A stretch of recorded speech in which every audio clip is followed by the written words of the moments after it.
I'll tell you a little bit about irrational behavior, not yours, of course, other people's. After being at MIT for a few years, I realized that writing academic papers is not that exciting. You know, I don't know how many of those you read, but it's not fun to read and often not fun to write, even worse to write. So I decided to try and write something more fun. And I came up with an idea that I will write a cookbook. And the title for my cookbook was going to be Dining Without Crumbs, The Art of Eating Over the Sink. And it was going to be a look at life through the kitchen. And I was quite excited about this. I was going to talk about a little bit about research, a little bit about the kitchen. You know, we do so much in the kitchen, I thought this would be interesting. And I wrote a couple of chapters and I took it to MIT Press and they said, you know, cute but not for us. Go and find somebody else. I tried other people and everybody said the same thing, cute, not for us. Until somebody said, look, if you're serious about this, you first have to write a book about your research. You have to publish something, and then you'll get the opportunity to write something else. If you really want to do it, you have to do it. So I said, you know, I really don't want to write about my research. I do this all day long. I want to write something else, something a bit more free, less constrained. And this person was very forceful and said, look, that's the only way you'll ever do it. So I said, okay, if I have to do it, I had a sabbatical. I said, I'll write about my research if there's no other way, and then I'll get to do my cookbook. So I wrote a book on my research, and it turns out to be quite fun in two ways. First of all, I enjoyed writing, but the more interesting thing was that I started learning from people. It's a fantastic time to write because there's so much feedback you can get from people. People write me about their personal experience and about their examples and what they disagree and nuances. And even being here, I mean, the last few days, I've known really heights of obsessive behavior I never thought about, which I think is just fascinating. I want to tell you a little bit about irrational behavior, and I want to start by giving you some examples of visual illusion as a metaphor for rationality. So think about these two tables, and you must have seen this illusion. If I ask you what's longer, the vertical line on the table on the left or the horizontal line on the table on the right, which one seems longer? Can anybody see anything but the left one being longer? No, right? It's impossible. But the nice thing about visual illusion is we can easily demonstrate mistakes. So I can put some lines on, doesn't help. I can animate the lines, and to the extent you believe me, I didn't shrink the lines, which I didn't. I've proven to you that your eyes were deceiving you. Now, the interesting thing about this is when I take the lines away, it's as if you haven't learned anything in the last minute. You can't look at this and say, okay, now I see reality as it is, right? It's impossible to overcome this sense that this is indeed longer. Our intuition is really fooling us in a repeatable, predictable, consistent way. There's almost nothing we can do about it aside from taking a ruler and starting to measure it. Here's another one. This is one of my favorite illusions. What do you see the color that the top arrow is pointing to? The brown, thank you. The bottom one? Yellow. Turns out they're identical. Can anybody see them as identical? Very, very hard. I can cover the rest of the cube up, and if I cover the rest of the cube, you can see that they're identical. And if you don't believe me, you can get the slide later and do some arts and crafts and see that they're identical. But again, it's the same story, that if we take the background away, the illusion comes back, right? There's no way for us not to see this illusion. I guess maybe if you're colorblind, I don't think you can see that. I want you to think about illusion as a metaphor. You know, vision is one of the best things we do. We have a huge part of our brain dedicated to vision, bigger than dedicated to anything else. We do more vision, more hours of the day than we do anything else. And we're evolutionarily designed to do vision. And if we have these predictable, repeatable mistakes in vision, in which we're so good at, what's the chance that we don't make even more mistakes in something we're not as good at? For example, financial decision making. Something we don't have an evolutionary reason to do, we don't have a specialized part of the brain, and we don't do that many hours of the day. And the argument is that on those cases, it might be the issue that we actually make many more mistakes. And worse, not have an easy way to see them. Because in visual illusions, we could easily demonstrate the mistakes. In cognitive illusion, it's much, much harder to demonstrate to people the mistakes. So I want to show you some cognitive illusion, or decision-making illusion in the same way. This is one of my favorite plots in social sciences. It's from a paper by Johnson and Goldstein. And it basically shows the percentage of people who indicate that they would be interested in giving their organs to donation. And these are different countries in Europe, and you basically see two types of countries. Countries on the right that seems to be giving a lot, and countries on the left that seems to be giving very little or much less.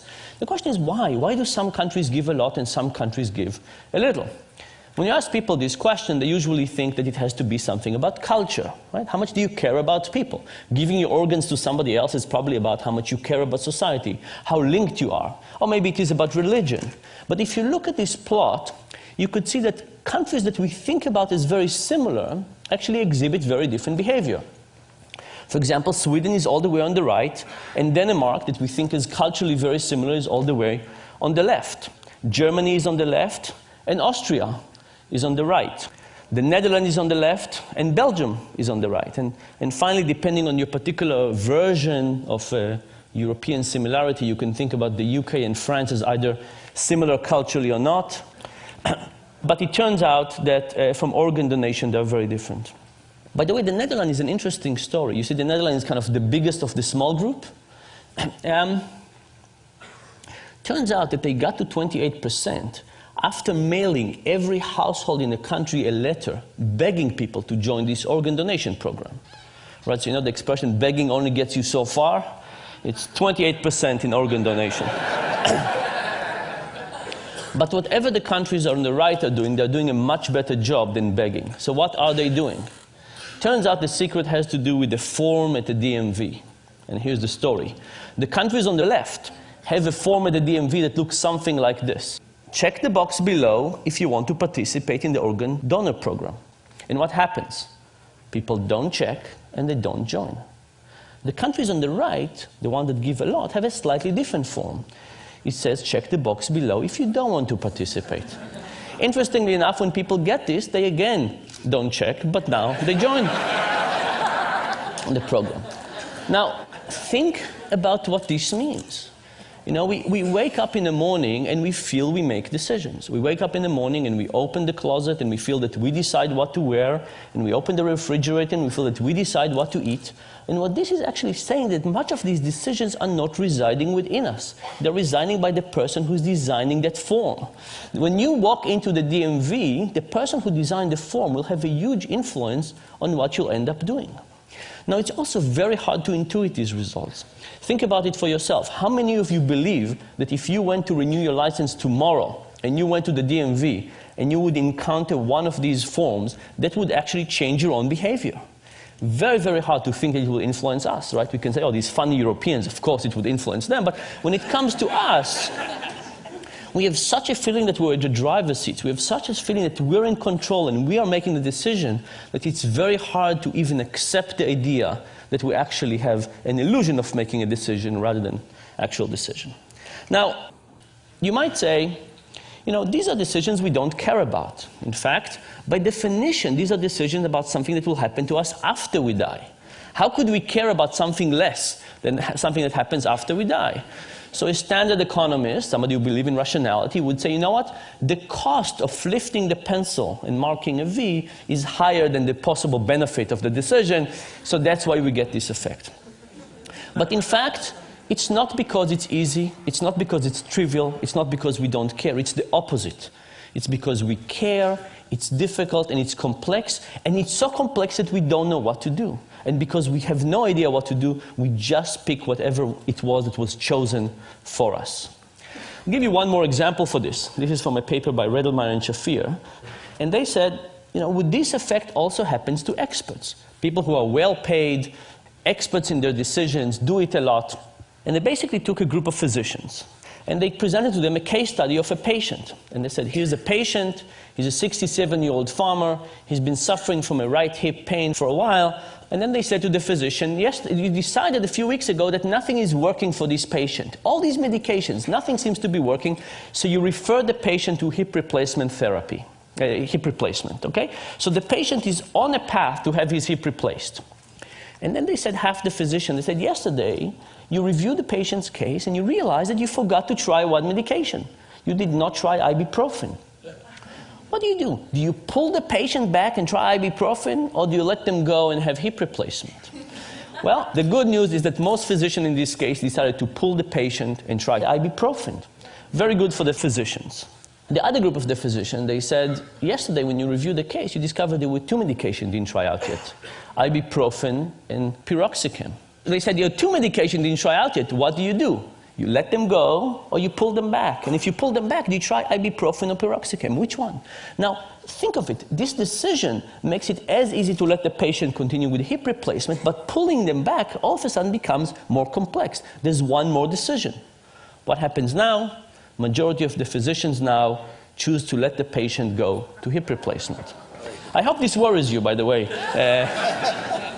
when you go to see your physician. The thing is that no physician would ever say, piroxicam, ibuprofen, hip replacement, let's go for hip replacement. But the moment you set this as the default, it has a huge power on whatever people end up doing.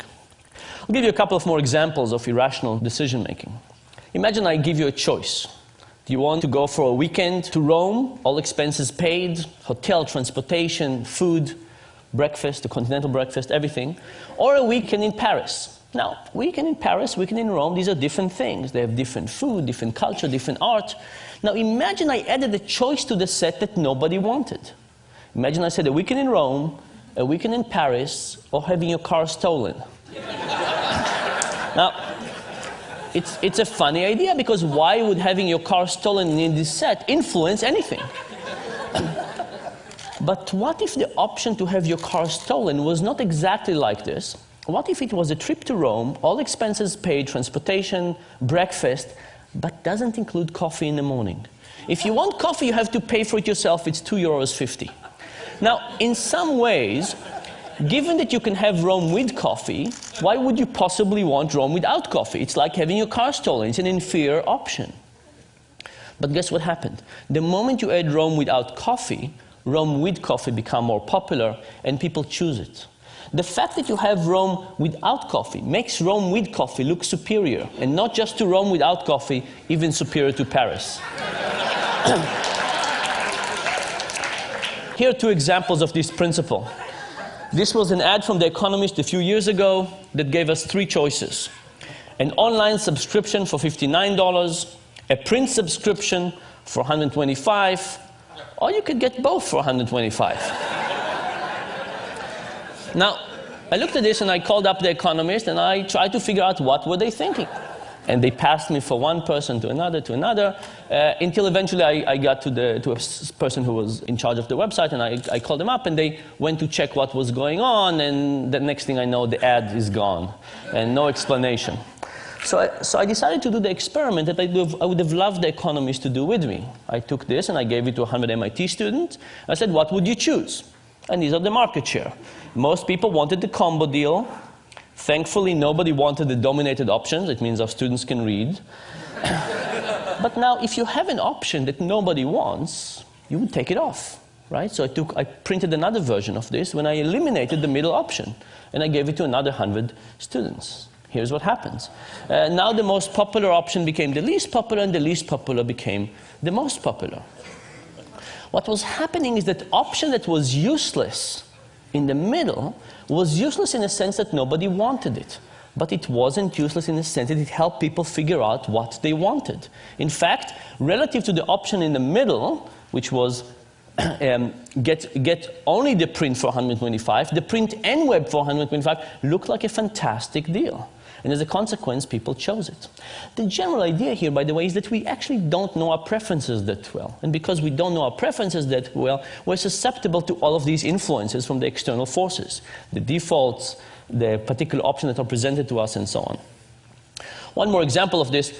People believe that when we deal with physical attraction, we see somebody and we know immediately whether we like them or not, attracted or not. This is why we have these 4-minute dates. So I decided to do this experiment with people. I'll show you graphic images of people, not real people. The experiment was with people. I showed some people a picture of Tom and a picture of Jerry, and I said, who do you want to date, Tom or Jerry? But for half the people, I added an ugly version of Jerry. I took Photoshop and I made Jerry slightly less attractive.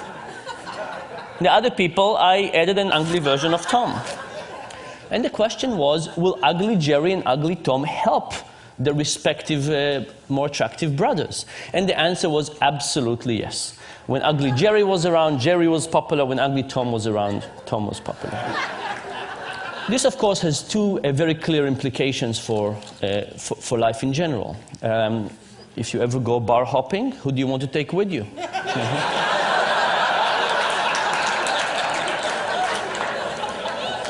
You want a slightly uglier version of yourself.